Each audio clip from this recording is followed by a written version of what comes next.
माननीय सभापति महोदय जी कल भारतीय क्रिकेट टीम ने वर्ल्ड कप जीता है। हम लोग सदन की ओर से भारतीय क्रिकेट टीम के जांबाजों को सब बहुत बहुत बधाई देते हैं वर्ल्ड कप जीतने के लिए। चलिए, आपका मैं स्वीकार करता हूं, मगर आप ये भी स्वीकार कर लिए कि कर लीजिए कि जो सैमसन था वो मलयालवी केरल का आदमी है और उसी केरल के नन यहाँ आए थे तो आपके लोगों ने उसके साथ पीटा था, तो उसको भी थोड़ा शर्म डालते हुए करिएगा।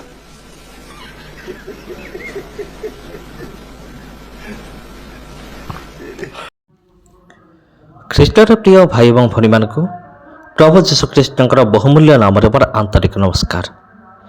ପ୍ରିୟ ବନ୍ଧୁଗଣ, ଆଜି ପୁଣି ନନ୍ କେସ୍ର କଥା ବିଧାନସଭାରେ ଉଠିଛି। କାରଣ ବିଗତ କିଛି ମାସ ପୂର୍ବରୁ ଇଏ ଏମିତି ଏକ ନ୍ୟୁଜ୍ ଥିଲା ଯେଉଁଟାକି ପୁରା ସୋସିଆଲ ମିଡ଼ିଆରେ ଭାଇରାଲ ହେଇଥିଲା। ଆଉ ଆପଣ ଜାଣିଥିବେ, ଦୁଇ ଜଣ ନନ୍କୁ ବଜରଙ୍ଗ ଦଳର ଲୋକମାନେ କିଭଳି ଭାବରେ ମିଛ କେସ୍ରେ ଫସାଇକି ସେମାନଙ୍କୁ ଥାନାରେ ଭର୍ତ୍ତି କରିଥିଲେ। ଯେମାନେ କ'ଣ କରୁଛନ୍ତି, ଏମାନେ ଯୁବତୀ ଚାଲାଣ କରୁଛନ୍ତି। କିନ୍ତୁ ପ୍ରିୟ ବନ୍ଧୁଗଣ, ଯେତେବେଳେ ଇନଭେଷ୍ଟିଗେସନ୍ ଯେତେବେଳେ ହେଲା ସେତେବେଳେ ଜଣାପଡ଼ିଲା ଯେ ନନ୍ଙ୍କର କୌଣସି ଦୋଷ ନାହିଁ।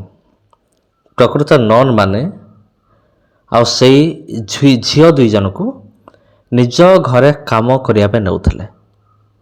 ଆଉ ସେମାନେ ମଧ୍ୟ ସ୍ୱୀକାର କରିଥିଲେ ଯେ ଝିଅ ଦୁଇ ଜଣ ଆମେ ନିଜ ଇଚ୍ଛାରେ ଆମେ ଯାଇଥିଲୁ ଆଉ ଆମର ଘର ଲୋକମାନଙ୍କର ଜାଣତରେ ଆମେମାନେ ଯାଇଥିଲୁ। ଯେତେବେଳେ ନନ୍ ଦୁଇ ଜଣ ଖଲାସ ହେଲେ ନିର୍ଦ୍ଦୋଷରେ, ତାପରେ ବିରୋଧୀମାନଙ୍କ ଉପରେ ଉଲ୍ଟା ଦୋଷ ଆସିଲା ଯେ ବିରୋଧୀମାନେ କ'ଣ କରୁଥିଲେ, ବଜରଙ୍ଗ ଦଳର ପିଲାମାନେ ସେମାନେ ଖରାପ ବ୍ୟବହାର କରୁଥିଲେ ଆଉ ଆମର ଖ୍ରୀଷ୍ଟିଆନ ଭଉଣୀମାନଙ୍କ ସହିତ। କିନ୍ତୁ ପ୍ରିୟ ବନ୍ଧୁଗଣ, ପ୍ରଶାସନ ଯେହେତୁ ବିଜେପି ସରକାର ଆଉ ସେଥିରେ ମୋତେ କ'ଣ ହେଇଥିଲା, କେସ୍କୁ ଆଗକୁ ଯିବାକୁ ଦିଆଯାଇନଥିଲା। କାରଣ ଯେହେତୁ ବିଜେପି ସରକାର, ସେ ତା ଲୋକମାନଙ୍କୁ ନିହାତି ସପୋର୍ଟ କରିବ ଆଉ ସେଥି ନିମନ୍ତେ କେସ୍ ଆଉ ଆଗକୁ ଗଲା ନାହିଁ। କିନ୍ତୁ ଏତେ ମାସ ପରେ ପୁଣି ଥରେ ନନ୍ କେସ୍ର କଥା ସାମ୍ନାକୁ ଆସିଛି। ଏଇଟା କେତେବେଳେ ଆସିଲା? ଯେତେବେଳେ ଭାରତ T20 ୱାର୍ଲଡ କପ୍ ଯେତେବେଳେ ଜିତିଲା ଆଉ ତାପରେ ପରେ ବିଧାନସଭାରେ ୱାର୍ଲଡ କପ୍ କଥା ଯେତେବେଳେ ଉଠିଲା, ସେତେବେଳେ ଜଣେ ବିଧାୟକ କହୁଛନ୍ତି, ତୁମେମାନେ ତ କେରଳରେ ଥିବା ନନ୍ମାନଙ୍କୁ ତୁମେ ପିଟିଥିଲ ଯେତେବେଳେ ସେମାନେ ଆସିଥିଲେ, ଆଉ ଏବେ କାହିଁକି ତୁମେମାନେ ଆନନ୍ଦ କ'ଣ ପାଇଁ ଉତ୍ସବ ତୁମେମାନେ ପାଳନ କରୁଛ? माननीय सभापति महोदय जी कल भारतीय क्रिकेट टीम ने वर्ल्ड कप जीता है। हम लोग सदन की ओर से भारतीय क्रिकेट टीम के जांबाजों को सब बहुत बहुत बधाई देते हैं वर्ल्ड कप जीतने के लिए। चलिए, आपका मैं स्वीकार करता हूं, मगर आप ये भी स्वीकार कर लिए कि कर लीजिए कि जो सैमसन था वो मलयालवी केरल का आदमी है और उसी केरल के नन यहाँ आए थे तो आपके लोगों ने उसके साथ पीटा था, तो उसको भी थोड़ा शर्म डालते हुए करिएगा।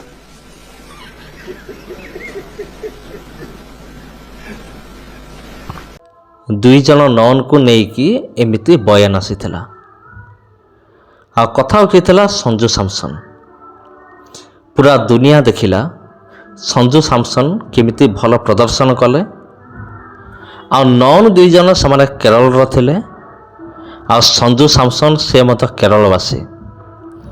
ଯେତେବେଳେ ସଞ୍ଜୁ ସାମସନ୍ଙ୍କ କଥା ଯେତେବେଳେ ଉଠିଲା, ସେତେବେଳେ ନନ୍ ନନ୍ କେସ୍ର କଥା ମଧ୍ୟ ଉଠିଲା ଯେ ସେମାନଙ୍କୁ ତୁମେ ତ ପିଟିଥିଲ, ବର୍ତ୍ତମାନ ତୁମେ ସଞ୍ଜୁ ସାମସନ୍ର ଏତେ ପ୍ରଶଂସା ତୁମେ କ'ଣ ପାଇଁ କରୁଛ, ଯିଏକି ବିଶ୍ୱକପ୍ ଜିତେଇଲା। ଆଉ ଏହାପରେ ବିରୋଧୀ ଦଳ ପୁରା ଚୁପ୍, ମାନେ ପାଟିରେ କୌଣସି ଭାଷା ନାହିଁ। ଭାଷା ବାହାରିବ ବି କେମିତି ଆଜ୍ଞା? ଏମାନେ ଯେଉଁ ବିଗତ ଦିନମାନଙ୍କରେ କାଣ୍ଡ କାରନାମ ସବୁ କରିଛନ୍ତି, ମିଛ କେସ୍ରେ ନନ୍କୁ ଫସେଇବା, ଖ୍ରୀଷ୍ଟିଆନମାନଙ୍କର ଘରକୁ ଭାଙ୍ଗିବା, ତାଙ୍କର ଚର୍ଚ୍ଚ ଜଳାଇବା, ପାଷ୍ଟରଙ୍କ ଉପରେ ଆକ୍ରମଣ କରିବା, ଏଇଭଳି ଯେତେ ସବୁ ବିଧର୍ମୀ କାର୍ଯ୍ୟଗୁଡ଼ିକ ବଜରଙ୍ଗ ଦଳର ଲୋକମାନେ ପୂର୍ବରୁ କରିଛନ୍ତି। ଆଉ ସେଥିପାଇଁ ପାଟି କେମିତି ଫିଟିବ? କାରଣ ବିରୋଧୀମାନେ ବି ଭଲ ଭାବରେ ଜାଣନ୍ତି ନନ୍ଙ୍କ ସହିତ ଯାହା ବି କିଛି ହେଇଥିଲା ବହୁତ ଖରାପ ହେଇଥିଲା, ବହୁତ କିଛି ଖରାପ ହେଇଥିଲା, କୌଣସି ଭଲ ହେଇନଥିଲା। ତାପରେ ବର୍ତ୍ତମାନ ପୁଣି ସେଇ କଥା ଯେତେବେଳେ ଉଠିଲା ବିଧାନସଭାରେ, ଆଉ ସେତେବେଳେ ଜଣେ ବିଧାୟକ କହୁଛନ୍ତି ତୁମେ ତ ନନ୍ ମାନଙ୍କୁ ପିଟିଥିଲ। କେରଳରେ ଯେଉଁ ନନ୍ ମାନେ ଛତିଶଗଡ଼କୁ ଆସିଥିଲେ ସେମାନଙ୍କୁ ମିଛ କେସ୍ରେ ଫସେଇକି ଯେ ଦେଖ ଏମାନେ ଯୁବତୀ ଚାଲାଣ କରୁଅଛନ୍ତି ବୋଲି ମିଛ କେସ୍ରେ ସେମାନଙ୍କୁ ଫସେଇକି ତୁମେ ସେମାନଙ୍କୁ ମାଡ଼ ମାରିଥିଲ। କିନ୍ତୁ ଏବେ ଯେତେବେଳେ ସେଇ କେରଳର ଜଣେ ଖ୍ରୀଷ୍ଟିଆନ ପିଲା ଯେତେବେଳେ ଭାରତକୁ ବିଶ୍ୱକପ୍ ଜିତଉଛି, ସେତେବେଳେ ତୁମ ମୁହଁର ପ୍ରଶଂସା କେମିତି ତୁମ ମୁହଁରୁ ବାହାରୁଛି? ଆଉ ଏ କଥାର ବିରୋଧୀ ଦଳ ବି ପୁରାପୁରି ଚୁପ୍, ସେମାନଙ୍କ ପାଟି ପୁରା ବନ୍ଦ।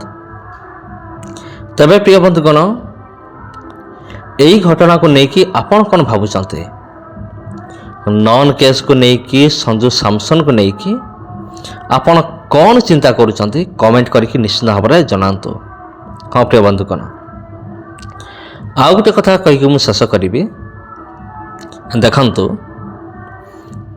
ମୁଁ ଯେମିତି ଟିକେ ପୂର୍ବରୁ ଆପଣଙ୍କୁ କହିଲି, ବର୍ତ୍ତମାନ ବିଜେପି ସରକାରଙ୍କ ଶାସନ ବର୍ତ୍ତମାନ ଚାଲିଛି। ବିଜେପି ସରକାର ଶାସନ ଚାଲିଛି ଏବଂ ଆମ୍ଭେମାନେ ସ୍ପଷ୍ଟ ଭାବରେ ଆମେ ଦେଖିପାରୁଛୁ ଯେ ଯେତେବେଳେ କୌଣସି ଖ୍ରୀଷ୍ଟିଆନ ବିରୋଧୀ କୌଣସି କେସ୍ କରୁଛି ଖ୍ରୀଷ୍ଟିଆନ ନାଁରେ, ସେତେବେଳେ ତାକୁ ସାଙ୍ଗେ ସାଙ୍ଗେ ବିଳମ୍ବ ନ କରି ତାକୁ ଗ୍ରହଣ କରାଯାଉଛି। ଆଉ କିନ୍ତୁ ଯେତେବେଳେ କୌଣସି ଖ୍ରୀଷ୍ଟିଆନ ବ୍ୟକ୍ତି, କୌଣସି ପାଷ୍ଟର ହେଲା, କୌଣସି ସୁସମାଚାର ପ୍ରଚାରକ ହେଲା, ଯଦି ତା ପ୍ରତି ଅନ୍ୟାୟ ହେଉଛି, ଯେତେବେଳେ ସିଏ କୌଣସି କେସ୍ କରୁଛି, ପୋଲିସ ଉଲ୍ଟା ତାକୁ ଗିରଫ କରୁଛି ବା ତାକୁ ବନ୍ଦୀ କରୁଛି। ଏହି ବିଷୟରେ ନେଇକି ଆପଣ କ'ଣ ଭାବୁଛନ୍ତି? କମେଣ୍ଟ କରିକି ଜଣାନ୍ତୁ। ନମସ୍କାର ପ୍ରିୟ ବନ୍ଧୁଗଣ, ଆଉ ବର୍ତ୍ତମାନ ପାଇଁ ଏତିକି। ପୁଣି ଭେଟ ହେବ ଆପଣଙ୍କ ସହିତ ଆଉ ଗୋଟେ ଭିଡ଼ିଓରେ, ଆଉ ଗୋଟେ ଅଧ୍ୟାୟରେ। ସମସ୍ତଙ୍କୁ ପ୍ରଭୁ ଯୀଶୁଙ୍କର ମଧୁମୟ ନାମରେ ଆନ୍ତରିକ ନମସ୍କାର।